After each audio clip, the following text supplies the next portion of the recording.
안녕하세요. 여러분의 상속메이트 최혜리 변호사입니다. 오늘 말씀드릴 주제는 유류분 반환 청구 소송 어떻게 진행되고 절차가 어떻게 되는지에 대한 전반적 얘기 해드리려고 합니다. 지금 이번 영상은 유류분 반환 청구를 하는 원고 입장에서 말씀드리는 영상이고요. 나중에 다른 영상에서 피고 입장에서는 어떻게 되는가 다시 말씀드리겠습니다. 유류분 반환 청구권은 언제 발생하는 거냐면 부모님의 재산을 받지 못했다거나 재산을 받았다고 해도 다른 상속인들에 비해서 너무 눈꽃만치 받아가지고 받은 티도 안 나는 경우, 이럴 때 하는 게 유류분 반환 청구 소송입니다. 그런데 유류분 반환 청구권은 어떤 것이 있느냐? 유류분 부족액이 나올 때에만 할 수 있는 소송입니다. 유류분 부족액 계산하는 방법입니다. 유류분 부족액을 계산하는 가장 큰 첫 번째 틀은 유류분 산정의 기초 재산을 산정하는 것입니다. 유류분 산정의 기초 재산은 상속 재산, 그러니까 남아있는 재산이 있으면 그 재산 더해야 됩니다. 플러스 증여 재산, 플러스 유증 재산 다 더하고 빼는 거예요. 상속 채무를 뺐을 때 나오는 것이 유류분 산정의 기초 재산입니다. 그 유류분 산정의 기초 재산에서 유류분 비율만큼을 곱하면 나오는 것이 유류분액이라는 것입니다. 그럼 그 유류분액에서 지금 상속재산이 만약에 남아있었다. 그럼 내가 분할받을 거 아니에요. 그럼 그만큼을 빼고, 아니면 내가 예전에 눈꽃만 치지만 받은 게 있다. 그럼 그걸 빼요. 뺐을 때도 플러스, 계산이 플러스로 나올 때에만 유류분 반환 청구 소송은 가능한 것이지, 만약에 유류분 반환 청구 소송을 하려고 하는데 유류분 부족액이 안 나와. 그러면 그 기각되기 때문에 반드시 한 번은 계산을 해보시고 유류분 소송 준비하셔야 됩니다. 유류분 소송은요, 소장이 법원에 접수되면 그때부터 시작된다고 보시면 되는데요. 소장이 접수되고 법원마다 약간의 차이는 보이겠지만 한 달 정도가 지나면 상대방, 피고에게 송달이 되고 있습니다.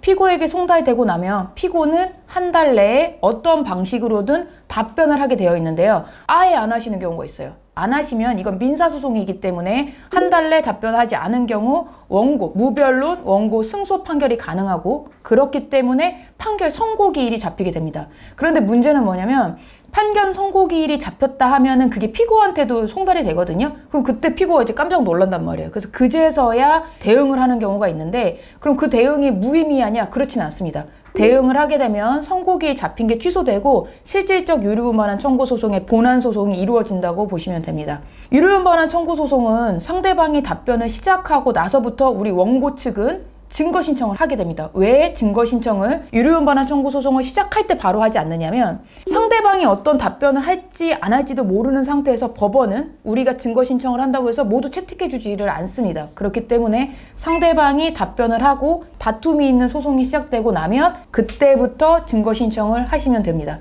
증거 신청은 여러 가지를 하는데 유류분 소송은 뭘까요? 어쨌든 우리 부모님이 무엇을 주었냐, 이걸 찾는 소송이잖아요. 우리가 다 알지는 못하니까. 그럼 주는 건 뭐가 있죠? 부동산이랑 금융재산, 이 두 가지밖에 없단 말이에요. 실제는 부동산 같은 경우는 부동산에 대한 우리 망인이, 우리 피상속인이 가지고 있었던 재산, 옛날부터 현재까지 가지고 있었던 부동산 내역 주세요 라는 증거 신청과 함께 피상속인이 갖고 있었던 금융재산 뭔지 알려주세요, 거래 내역 주세요 하는 이 두 가지 신청을 통해서 이제 상대방이 얼마를 가져갔는지에 대해서 찾아본다고 보시면 됩니다. 그러면 그런 과정을 거치고 있으면 우리 법원은 두 가지 기일을 정해주는데요. 하나는 변론기일, 두 번째는 조정기일이라는 것입니다. 변론기일은 뭐냐면 이 있습니다 하는 자리 있잖아요. 법원의 재판장 앞에서 얘기하는 것, 법정에서 얘기하는 것을 변론기일이라고 합니다. 조정기일은 무엇을 말하는 거냐면, 정말 어떤 방에 들어가요. 저희가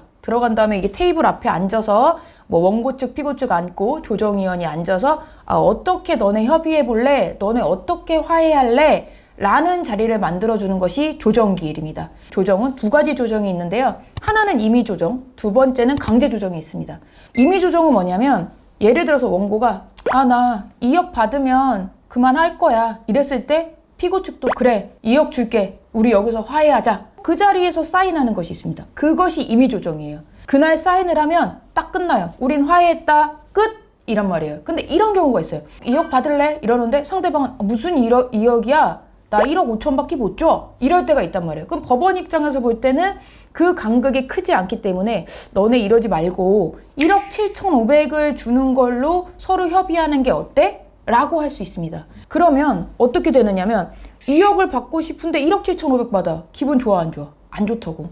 그럼 1억 5천 주려고 했는데 1억 7천 5백 줘. 기분 좋아 안 좋아? 또 안 좋아. 그러니까 우리 법원이 그렇게 얘기해요. 2주간 생각해봐라. 너네 지금 대답하지 마. 이렇게 말한다고요. 그러면 양측이 2주간 좀 생각을 해보고 이의를 제기하잖아. 묵묵부답해. 그러면 아유 화해했다. 이렇게 봐요. 그래서 끝나. 근데 이의 있습니다. 이렇게 이의를 제기할 수 있어요. 이의는 양측 누구든 한 명만 제기를 하면 그 강제 조정은 이제 성립할 수가 없거든요. 그러면 변론기일로 돌아가게 되고 이 변론기일의 판결로 끝나게 되는 것입니다. 근데 판결로 가는 경우는 뭐가 있냐? 2심의 가능성이 있다고 보시면 됩니다. 그래서 변론기일과 조정기일 이렇게 나뉜다고 보시면 되고요. 그럼 조정기일도 갔다 와야 돼, 변론기일도 해야 돼, 그리고 증거신청도 해야 돼 하다 보니까 전반적 절차가 진행되는 데는 최소한 1년은 걸린다 라고 보시면 됩니다. 다만 앞에 잡힌 조정기일에 극적으로 화해한 경우에는 뭐 6, 7개월 내에도 끝날 수도 있는데요.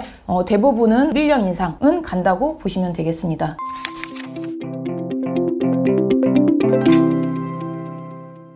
오늘은 유류분 소송이 어떻게 진행되는지 전반적 절차에 대해서 말씀드렸거든요. 내가 지금 어떤 소송을 진행하고 있고 그 소송의 어떤 위치, 어디 절차까지 갔는지는 스스로 알고 있는 것이 마음이 편합니다. 그래서 늘 그거는 알아두셔라 라고 하거든요. 그 내용 전반적으로 설명드린 것이고요. 오늘의 영상 도움이 되셨길 바라겠고요. 구독과 좋아요 눌러주세요. 감사합니다.